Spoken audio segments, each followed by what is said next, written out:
So when the ancient Egyptian empire came to an end, the Jedi left Egypt and went into Persia and became the Knights of Nart, which became the Assassins, as in Assassin's Creed.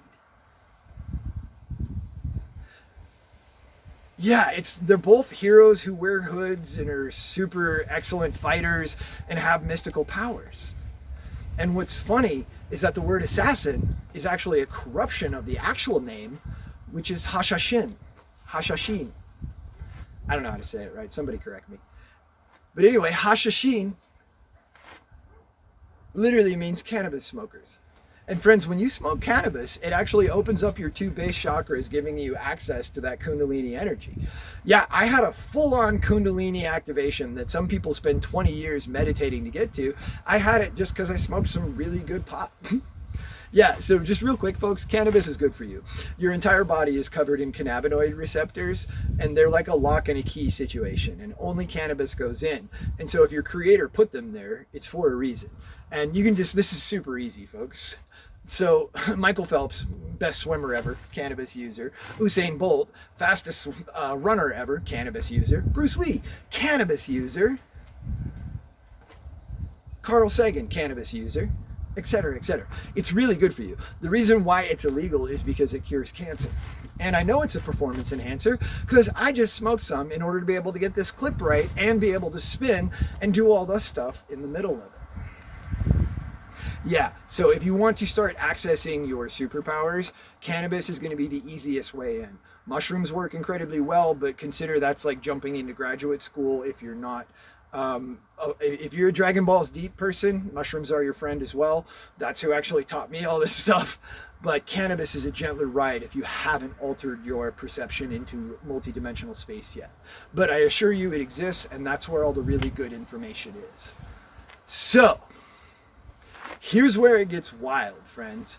The number 17 started banging into me a long time ago.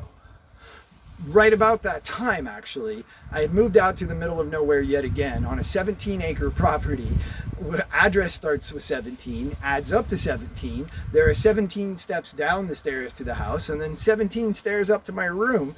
And the whole time, I'm like, what the F? My number's 27. What are all these 17s about? When I got my P.O. box, it was 176. And I remembered I lived at 5017 Backman in North Hollywood. So imagine my surprise when I see this game is so relevant to my life, and he's subject 17, Desmond Miles.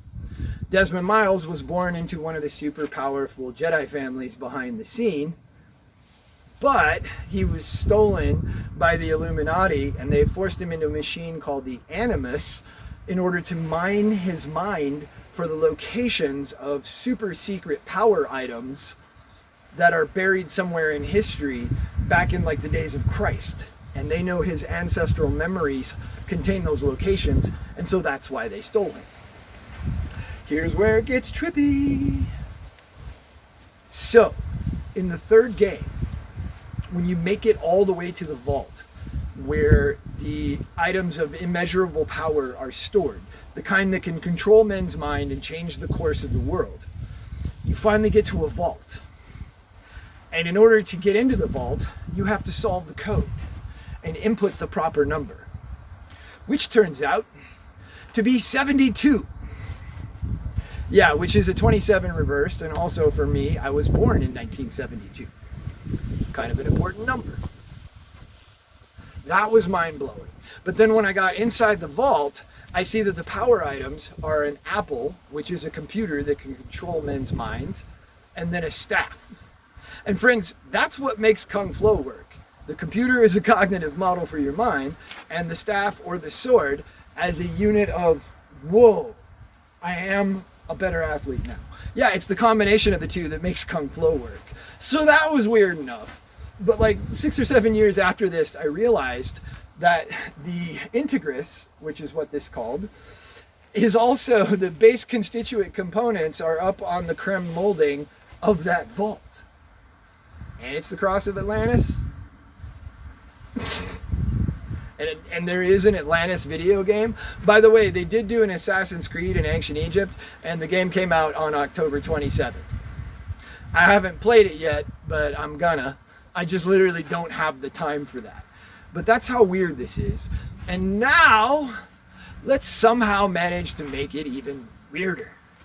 Because just maybe a couple months ago, I finally had time to research like Assassin's Creed. Like I wanted, like, what is this game about? And so imagine my surprise when it all distills down to this. Athena / Minerva is a benevolent god who wants to save humanity and avert a war. So she has been embedding certain code names and numbers all over reality so that a human with precursor race DNA, which I have because I'm technically a Draco, can pick up on the pattern and somehow kickstart a time machine that keeps the world from being destroyed by solar storms. Yeah, for like the longest times, so many people made fun of me, rightfully, for my weird obsession with the number 27 and the solar storms that no one else could see. So imagine my surprise when the whole video game is about Athena trying to get the number 27 all over reality so that we don't get destroyed by a solar storm. How does that work? It's just this simple. If you measure the sun's rotational period at the exact latitude of where the sunspots occur, it takes exactly 27.27 days to make a full rotation. 27.27 days.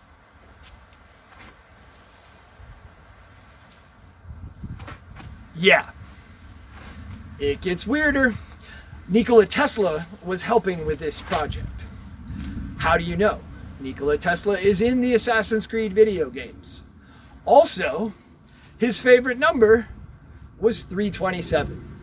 Yeah, I read this excellent book called Wizard by Mark Cypher, and it talked all about Tesla's doings and how deep he actually was. And I can tell you through that book that his favorite number was 27, but most people know that he also had a strange obsession with the number 3. Tesla was trying to get us to pay attention to the sun because that is being artificially exploded in order to kill us and weaken us. And I will prove that out happily. Go Space Force. So also, folks, just in the good alien department, I have been tracking these solar storms forever, and only since 2020 have I ever seen coronal mass ejections get veered off of us. And there is videotape of a giant, I think it's a square spaceship, moving these storms off of us. So there is help. So it got weird, didn't it? Yeah, folks, so think about that I have this crazy pattern of 27s, and I came up with a sword that is already carved over ancient Egypt by people called the Jedi, who then became the Hashashins, and the whole video game is actually about an ancient god inserting the number 27 and 72 all over reality in order to avert the world from being destroyed by solar storms. Yeah, that did not happen by accident.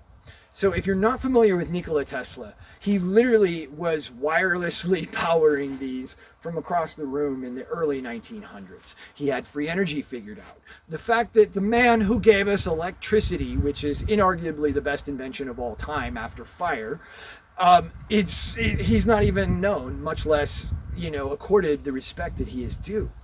He also gave us the electrical motor, x-rays, radio, remote control, TV, laid the groundwork for computers, and an infinite number of amazing things, but he was going to give us free energy. He was torn down by Rockefellers. So consider this, folks. Nikola Tesla was using a looking glass technology to help plant this number there, because it is an activation code designed to help you remember your true origin as angel and Jedi. There is no way all this happened by accident. Let's take it even further. Looking glass is something that very few people know much about. I'm one of them. Haven't had time to dive in, but I know it's a looking glass technology because looking glass is an Alice in Wonderland reference. Alice in Wonderland was written by Lewis Carroll, whose birthday is 127. Through the Looking Glass was published on 12/27. 1227 is also the feast day of St. John of Patmos, author of the book of Revelations, which is the 27th book in the New Testament. Oh yeah, folks, it's getting biblical. All the ancient prophecies are coming true. Hindu, Vedic, Toltec, Mayan, Aztec, you name it, they're all coming true right now. Vedic. So just know that you would be wise to study your history because it's all happening right now. And basically, we're at a crux point in our reality. At the ultimate, like if you want to know if it's a sim, is it a hologram, what is it? Ultimately, it's a dream. It's one of the first songs they teach you. Row, row, Cairo, Cairo, row your boat gently down the stream. Life is but a dream. It is a dream. We are all currently generating this 3D reality construct with our minds at the same time that we are experiencing it. And whatever direction we as the collective consciousness take this is where we're going to go. And right now we're at this massive crux point because we could slip down into another 6,000 years of suck and cycles of war and torture and terror and famine, or we can posse up, squad up, step up to the role of real life Jedi in real life and come together with this strength in numbers and create a critical mass of noble souls so incredibly brave, caring, kind, and loving